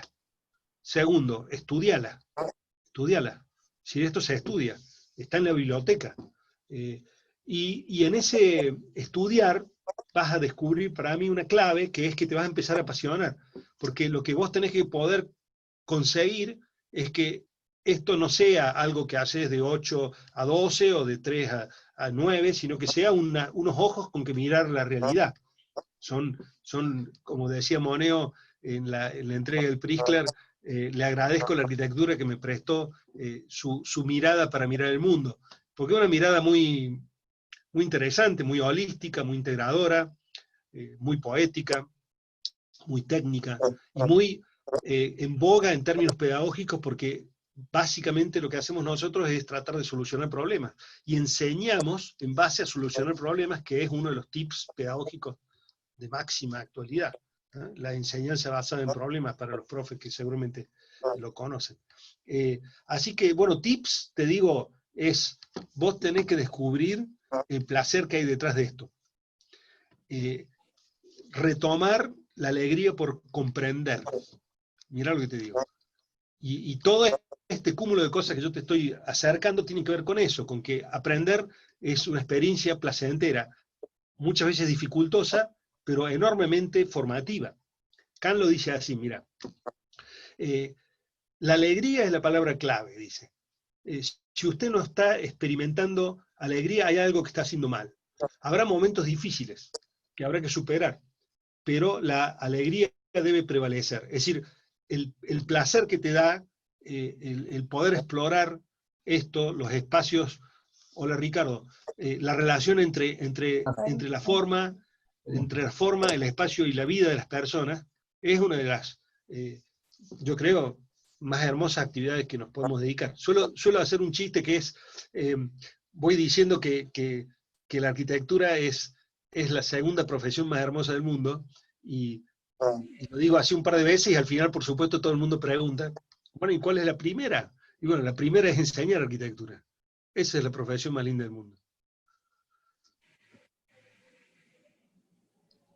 No sé si fue algún tip que te di. ¿Quién era Verónica? Vero. Súper bien, profe, gracias. Pero, y bueno, la otra cosa, estas clases quedan grabadas, hay que repasarlas, y vayan a los links de YouTube, porque cada uno de estos temas, la maqueta, la ciudad, la escala urbana, el dibujo, todos estos temas están profundizados en clases específicas, ¿no? Hay que tener tiempo y ganas, pero bueno, como quien ve Netflix, digamos. Yo ya Sí, les compartí ahí en la plataforma que tenemos en el aula virtual, Ian, estos videos sí. ahora de YouTube, eso que mandaste, ya Bueno, ahí, van a si estar van, están en un canal de la cátedra, canal de YouTube de la cátedra, ahí van a ver varios más. Hay unas que se llama Abordando la escala urbana, otros sobre las ventanas, hay varios temas. Ahí dice Amanda Cañiza, que quiere preguntar. Buenas, arquitecto. Un gusto escuchar Hola, todas las Amanda. cosas que tiene para enseñarnos. Y La tenía pregunta una es- pregunta. Sí, A pesar de que ya estuvo compartiendo algunas opiniones suyas, quería saber qué otras falencias encuentra usted en la enseñanza que se está dando en estos momentos desde el punto de vista del profesor y del estudiante. bueno, te voy a contestar con muchísimo gusto en relación a mi experiencia y a mi facultad. No me atrevería a tener la petulancia de opinar de otra facultad. Sí reconozco muchos defectos en nuestra formación. Son temas, algunos bastante específicos. Yo mencioné algunos durante la clase. Una es, por ejemplo, la repito, es dar una clase de posgrado en el grado. ¿Qué quiere decir? Que yo estoy diciendo algo que siento que es cierto, tengo razón en lo que digo, pero no entiendo que el que me escucha tiene, el ABC de la pedagogía es, ¿dónde está el que me escucha? ¿Desde qué lugar? Entonces yo puse ese ejemplo del mesoamericano, digamos, ¿cómo se llama? Del Museo Antropológico de México. Y dijo una frase que los profes entendían y los estudiantes no. Entonces, vos tenés que saber qué tenés que enseñar, en qué clave, según el nivel en que estás enseñando. Eso es una cosa. No es lo mismo cuarto año, en donde el tema pasa por integrar, a primer año, en donde se trata de experimentar un glosario, el sentido de las componentes, porque nadie puede relacionar componentes si no conoce las componentes. Entonces, cada nivel tiene como una especificidad. Eso sería un problema. El segundo tiene que ver con que hay una expertise en dar clase. Porque una cosa es ser arquitectos, y muchos de nosotros, yo me incluyo, soy arquitecto devenido docente, no tengo formación docente. He construido un espacio docente porque llevo 30 años interesado en esto. Pero creo que muchas somos muy amateur en los modos que damos clase. Por ejemplo, esto de las tijeras que corto la clase, dije, esto es lo que se llama, y lo pueden googlear, the Science of Learning, la ciencia del aprendizaje. Hay una expertise que es saber cómo aprende el otro. Y si yo no sé cómo aprende el otro, pero mal puedo enseñarle. Hoy todo el cúmulo de la atención pedagógica está centrada en el fenómeno del aprendizaje, no tanto en el fenómeno de la enseñanza, aprendizaje o de la enseñanza. Por eso hay toda una revolución pedagógica, ¿no? Entonces, un segundo aspecto deficitario es que me parece que los profesores necesitamos formación docente específica en nuestra disciplina. Yo hice algunas referencias, por ejemplo, a la relación entre pedagogía y taller, por ejemplo, de que somos la envidia de los pedagogos porque hacemos un aprendizaje basado en un problema de manera intuitiva. Eso funciona. No es casualidad que todas las escuelas de arquitectura del mundo trabajen con los talleres. No es que nos ponemos de acuerdo, che, trabajemos con los talleres, sino que la naturaleza de lo que enseñamos y aprendemos lleva a eso. Por eso puse el ejemplo de las 2 pirámides escalonadas. En el taller, si vos sos agudo y despierto, vas a tener, yo te pregunté, ¿cómo harías vos esta escuela? Y tenés 100 personas, en mi cátedra, por ejemplo, tengo 360 estudiantes. Tengo 360 estudiantes que están respondiendo a la misma pregunta. Por eso te mostré al final, en el final de la clase, ese cuadrito que muestra la relación entre los trabajos, no un trabajo individual, sino hay una clave que yo dije, bueno, ojo, mira, desactivamos la planta, prendemos esto, y vos aprendés de todos los otros trabajos. Entonces el taller es ese lugar en donde el otro te enseña. Y eso es un aprendizaje importante.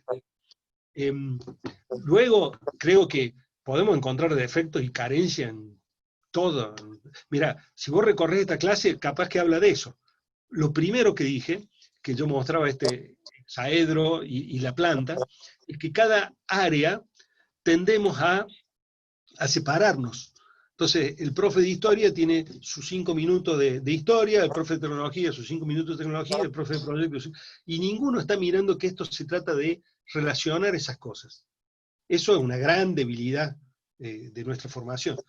Y hay temas más específicos, suponete, ¿por qué la historia se enseña cronológicamente mientras que las otras áreas se enseñan con procesos de complejidad creciente? Esto es una cuestión media técnica, pero se supone que la arquitectura se aprende con complejidad creciente. Entonces, en primer año tenés una introducción, en segundo ves un poquito, en tercero más complejo. En cambio, historia se dan, vamos con los asirios, después los caldeos, con toda su complejidad desde el primer día.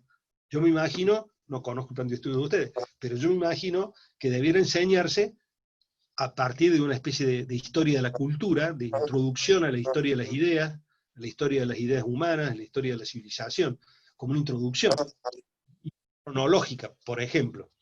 Eso sería otro defecto. Y bueno, entender que la clave es conseguir entusiasmar a los estudiantes. Hay muchas maneras de hacerlo, no hay una. Esto también es importante, no hay que ser dogmático. Es decir, hay que entender que cada uno tiene una forma distinta de ver las cosas. Lo que sí, fíjate, que creo que puede ser un aporte, a las cosas hay que dejarlas por escrito, ¿eh? Y hay que publicarlas.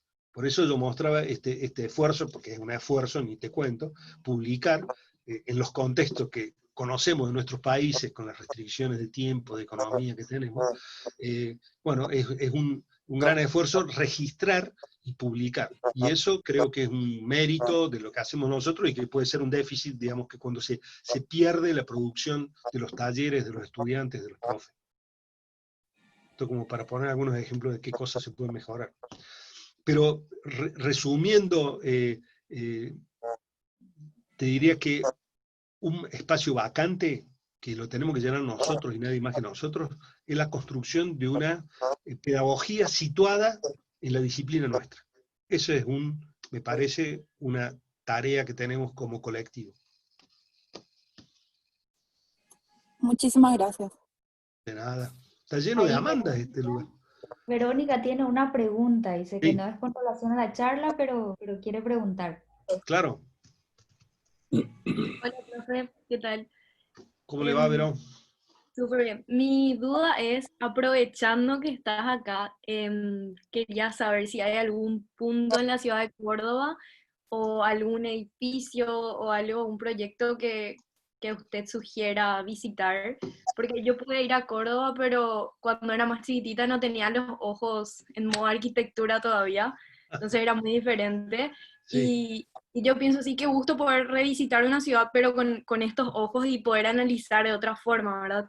Pero obviamente es muy diferente buscar en TripAdvisor qué lugares ver, irte a la Claro. plaza, a la iglesia, no sé, la cumbrecita por ahí, pero es diferente preguntarle a alguien que vive ahí, que experimenta y que vive la ciudad, y si tenés algún lugar así que sí o sí tenemos que visitar, si nos puedes pasar tu guía, tu top 3 de lugares o algo así que nos van a servir para, no sé, como para aprender a mirar de otra forma también esa ciudad. Mirá, hace un ratito Pablo comentaba que había conocido no solamente Córdoba, sino sus arquitectos, y hablaba del ladrillero.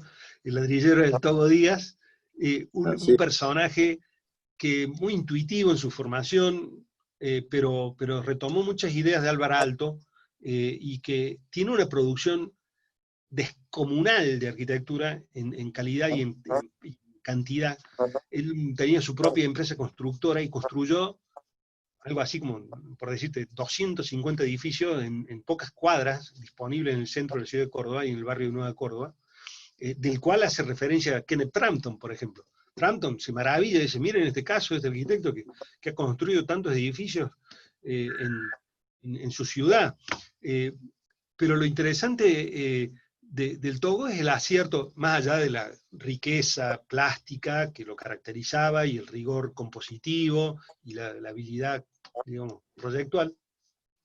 Hay yo diría, una pertinencia en la selección de su tecnología, de la envolvente del ladrillo, que es un legado que está disponible hoy, que inclusive nosotros en alguna de las obras de nuestra producción hemos tomado, que es el ladrillo con la junta tomada, con concreto fino al ras, y que funciona muy bien para el clima de Córdoba. Córdoba tiene un clima mediterráneo, nosotros estamos a 1200 kilómetros del mar. Entonces, para ver el mar, nosotros tenemos que estar 2 días arriba de un auto. Pero eso hace que tengamos una enorme amplitud térmica. O sea, hoy hacía 1 grado bajo cero o 2 grados bajo cero a la mañana y 21 a las 3 de la tarde.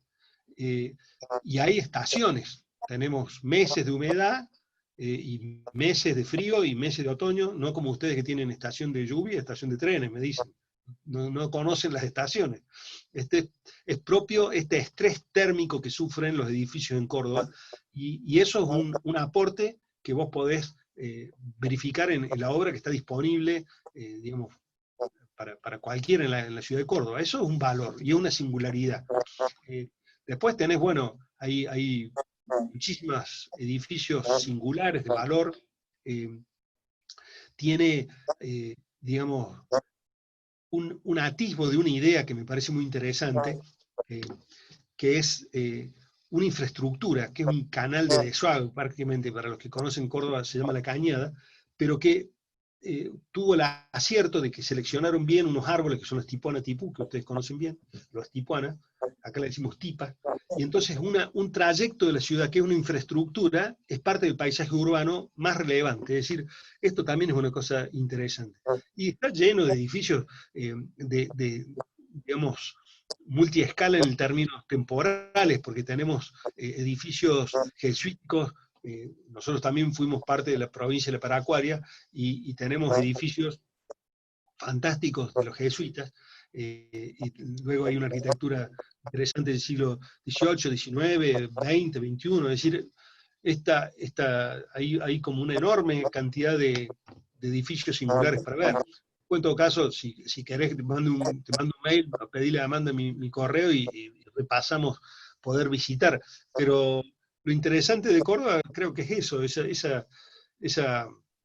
bueno, tiene el ADN del damero, ¿cierto? Tiene esta locura de los españoles que hicieron 1500 ciudades en 100 años, y entonces usaron una matriz, y no importaba si estabas al lado del océano, al lado de la cordillera, o en la sierra, o en la pampa, éramos todos iguales, y esa atopía, esa falta de consideración del lugar, también es una cosa que genera una especie de orden planimétrico y desorden en altura que es singular y característico de Córdoba, que también creo que es un valor. Y tiene, si me permitís terminar con esta idea, Córdoba tiene la universidad, la segunda universidad más antigua de Latinoamérica. Es una ciudad universitaria en todo sentido. La fundaron hace 447 años, a Córdoba, 1573. 30 años después estaba fundada la Universidad Nacional de Córdoba. 40 años después, 1613. Es decir, desde el vamos somos universitaria. Y hoy la universidad pública tiene más de 140.000 estudiantes, y tiene 300.000 metros cuadrados construidos en el centro de la ciudad, en un campus en el centro de la ciudad de Córdoba, y eso hace que Córdoba sea una ciudad juvenil y estudiantil, con una gran vida estudiantil, ahora amortiguada por la pandemia, pero volverá, y esto hace que sea un lugar muy, muy divertido, con mucha vida nocturna, que nadie se quiere ir, es decir, vienen de toda la ciudad del interior, después todos se quieren quedar, por eso demora mucho en recibirse, porque les gusta la vida nocturna y la vida estudiantil que tienen, como una especie de gran lugar de convergencia de los estudiantes, y esto se vive en la ciudad y es muy lindo. Vos pensás que el 70% de los estudiantes de la Universidad de Córdoba no son de la ciudad de Córdoba. Entonces provienen del interior de la provincia de Córdoba, que es estado y ciudad, y del interior de otras ciudades y de otras provincias. Si yo digo, en mi taller tengo estudiantes de todo el país, vienen del sur, de 4.000 kilómetros que tiene Argentina de largo. Es una especie de lugar de convergencia. Pero esa naturaleza, primero cosmopolita que tiene la ciudad universitaria, y esa tradición jesuítica, con arquitectura colonial, con centro histórico, bueno, es como muy rica. Y tiene una escala que no es la de Buenos Aires, que es un monstruo de ciudad. Si bien Córdoba tiene unas expansiones que están bastante, se ha hecho grande la ciudad, tiene una escala peatonal muy interesante. Así que bueno, eso sería algunos de los valores que creo que tiene como para visitar. Gracias, profe. Vamos. Y es así realmente como la decía. Es llena de estudiantes, muy linda, muy linda. Muy linda ¿Vos de me visitar. escuchás? ¿Me escuchás? Sí, te escucho perfectamente. Ah, bueno. Parecía que no vivías en Córdoba. ¿Por qué? Es que realmente es hermosa Córdoba, ¿eh? Y Es sobre linda, es linda. todo tiene un gran jeito que es la escala humana. Sí, tal cual. Esto que decía recién, la podés caminar y caminar durante días y es muy agradable. Y Exactamente. tenemos un clima también bastante propicio. Es Sí, bastante amistoso el clima de Córdoba, ¿no? seguro. Tenemos Mira, muchos días. tu clase, Ian, Sí, te quiero agradecer por la grandísima claridad que la gracias. diste. Gracias, Pablo. Creo que es muy, pero muy, muy, muy didáctica, y evidentemente que vamos a necesitar que tú nos envíes. Yo estuve anotando yo tengo ya un montón de cosas tuyas también que ya miré, la parte esta de la maqueta en pandemia, todo eso ya lo estuve mirando y me parece sumamente interesante. Y creo que hay algo interesante que lo dijiste y que nosotros de alguna manera lo seguimos diciendo y reiterativamente. En el segundo, en el tercero, en el cuarto, en el quinto, en el sexto, y hasta que se reciban. Sí, Hay que leer. hay que leer, claro. Hay que Hay que estudiar. leer. No se puede ser arquitecto sin tener la lectura intermediaria del conocimiento. Sobre todo que Totalmente de acuerdo, Pablo. tiene tantas vertientes, desde la filosofía hasta la naturaleza y el hombre, que hace imposible que vos no puedas, ¿cómo te llama? Interpretar toda esa situación para poder entender realmente todo el procedimiento de lo que fue el hombre construyendo su espacio. Es espectacular realmente y es maravilloso. Espectacular es la palabra. Sí, Es la palabra. absolutamente. Y me encantó por eso, más que nada porque hiciste muchísimo hincapié en eso, que me parece que es la intención que tiene este curso, en que los chicos se den cuenta que no solamente nosotros insistimos, sino que la gente que está afuera también dice, repite, y lo manifestaste muy, muy bien, de que hay que decir, señores, es un poco como todas las vertientes que tiene las distintas carreras en la vida, ¿no es cierto? Uno tiene que ser y no tiene que parecer, sino tiene que ser. Tal cual. Y otra cosa que busqué señalar reiteradamente, que tomo la idea porque hay cosas que hay que reiterar, yo le decía, como la historia de esta práctica reflexiva, como diciendo, esto no es una mera práctica, es una práctica con cabeza, y esa parte Claro. tiene que ver con la teoría. Por eso encaré por ese lado, siendo que esta es una cátedra de teoría de arquitectura, ¿no? Vinculando, Perfecto. o sea que en el fondo, esto de práctica reflexiva es de Vitruvio, ¿no? Tiene 2000 años, Seguro que pero él sí. interpreta que es así, justamente, y que es algún error separar las cosas. Y conste que nosotros lo trajimos a Vitruvio en nuestra cátedra de teoría, ¿eh? Muy bien. Lo trajimos a Vitruvio y ahora estoy introduciendo un poco todo este tema, digamos, de enlace de la vida ciudadana. Tienen unas preguntas que yo las formulé ahí para los jóvenes, para los estudiantes.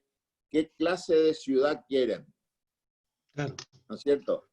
Porque la que tenemos hoy es terrorífica. Entonces, ¿qué Tendrá es sus lo que valores. qué es lo El que río exacta- también. Se va construyendo la relación con el río. A mi amigo precisamente Chalo lo lo que van está. a hacer ellos Profe, en el futuro.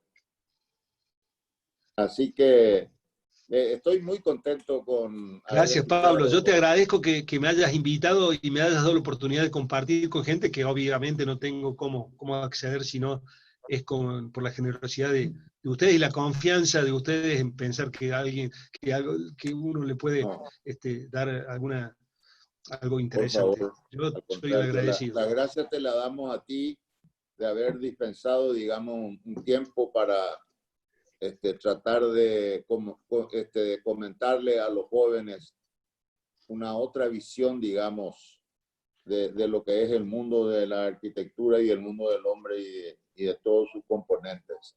Te agradezco muchísimo, Jan, y en Un cualquier gustazo, momento nos volveremos a Pablo. ver. Te cuento de Con mucho que gusto. lo Algún voy día a se volver a terminará esta comentar con porquería de Hugo pandemia. y con Puchero para, de alguna forma, poder hacer a lo mejor algún workshop en el taller. Claro. Bueno, cuenten conmigo. Tengo el sí Ok, fácil. un gran abrazo. Ya. Muchas gracias, Pablo. Un Saludos a la honor familia. conocerte. Gracias, gracias mil.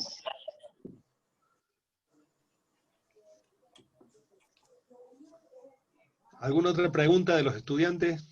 Había una pregunta ahí de un alumno, Sí. Bruno, creo.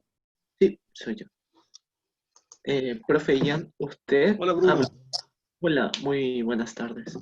Usted habló sobre el trazado en Dámero de Córdoba, pero también rescató su peatonalidad.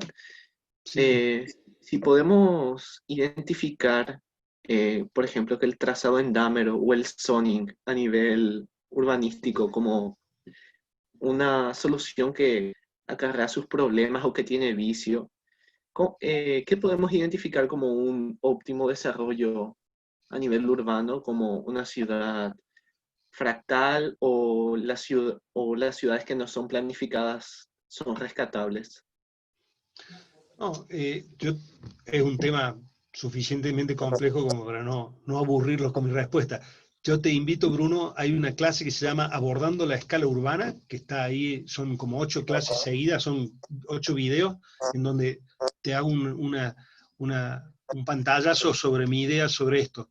Pero no se trata de que el damero sea bueno o la no planificación sea buena. Es como todo esto tiene luces y sombras. Lo que sí estoy diciendo el damero es que es claramente, o sea, es una utopía sin lugar, es decir, no está considerando la relación con la geografía. Yo en la clase esa hablo de que deberíamos tener en cuenta más torrentes y más pendientes que no tanto la geografía y la geometría. Es decir, la intersección con la geografía es, creo, el punto débil del damero, ¿no? Después tenés, bueno, es de una complejidad infinita el tema, ¿no? Pero yo diría que a eso me refería, ¿no? Te invito a que veas esa clase porque demora 2 horas mi respuesta. Entiendo. Con gusto voy a ver las clases.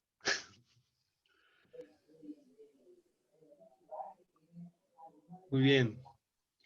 Muchas gracias, Amanda, por tu organización y tu iniciativa también, y la confianza mal. La clase me parece que fue media larga y han estado muy amables ustedes no cortarme, pero me parece que, bueno, eso tiene que ver con la pasión, ¿no? Es decir, tenés ganas de contar todo. Y bueno, así me salió. No, muchísimas gracias, Ian, por la predisposición, inclusive por haber tocado, creo que un montón de cosas y también el de lo que dijiste justo al inicio, el de compartir las experiencias de que justamente estamos en 2 universidades públicas y todo, todo Claro. lo que eso conlleva, la cantidad de alumnos inclusive. Entonces, para que los chicos también sepan que, así como mencionaste, 300 alumnos en un aula, bueno, es común y acá también solemos... 340, mi cátedra sola, y son 3 cátedras, son 1000 por nivel.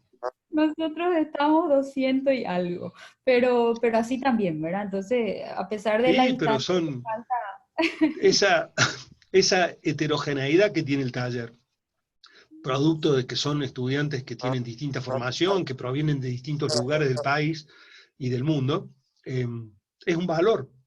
Justamente es un valor desde que defino el taller como ese lugar en donde la diversidad de miradas y la diversidad de soluciones es un espacio de aprendizaje. Totalmente, claro, como nuestra sociedad, como nuestras maneras de ver y ir aprendiendo justamente uno del otro. Como mira el otro, por eso le pedía prestado los lentes a Le Corbusier, viste, en un momento. Sí, todos le vamos a pedir los lentes. Claro, advertir que mirás desde unos lentes y que te podés poner los lentes del otro. Esa la puse hoy mientras estaba, la cambié, esa nueva, esa foto de los lentes de Le Corbusier. No, la experiencia, eso solemos decir con varios de los profes y tratamos también de que los chicos también creen eso, inclusive entre nosotros, ¿verdad? Los puntos diferentes, las experiencias, la vida que tuvo uno o que tiene o que ha leído, que no, de repente es lo que enriquece. Entonces nosotros Exactamente. justamente por eso que ya tuvimos justamente tu presencia, que no fue hace 10 años, ¿eh? No fue hace tanto. Estuviste acá en Paraguay dándonos una charla hace 2 años, puede ser. No, pero Amanda, yo he estado ahí hace más de 10 años.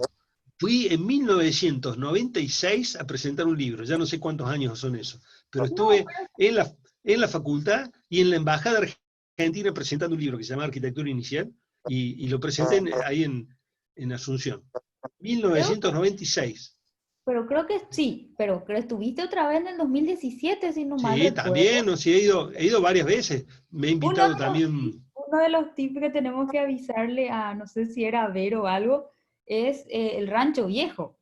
Ah, claro, sí, tenés razón. Son los mejores Sí, sí, pero no dejes de visitar el Rancho Viejo ahí en Ciudad Universitaria, me avisás y yo te acompaño con mucho gusto. Ahí vas a probar la parrilla, un paseo por la vaca. Un paseo por la vaca. Entre ir a la facultad un rato y pasar por ahí, bueno, Vero, no te olvides. Y ahí te tomas un Malbec, después dormir la siesta y después volver a la tarde. Claro. Sí, claro. Sí, me olvidé esa parte fundamental. Totalmente. Bueno, muchísimas gracias, Ian. Gracias a usted. Creo que como decís vos, no sé, conectarnos un poco y ir charlando. Yo creo que inclusive hasta los chicos van a ir teniendo mayor pregunta, igual vamos a ver si es que no nos conectamos de alguna manera o te hacemos llegar también quizás que haya alguna... Estoy disponible, es lo que más me gusta.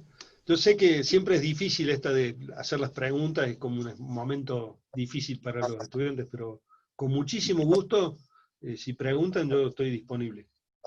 Muchísimas gracias, Ian. Les deseo a todos una hermosa formación, una hermosa carrera, siendo que están en el inicio de esta maravillosa oportunidad de mirar el mundo desde los ojos de la arquitectura, como decía Rafael. Correctísimo.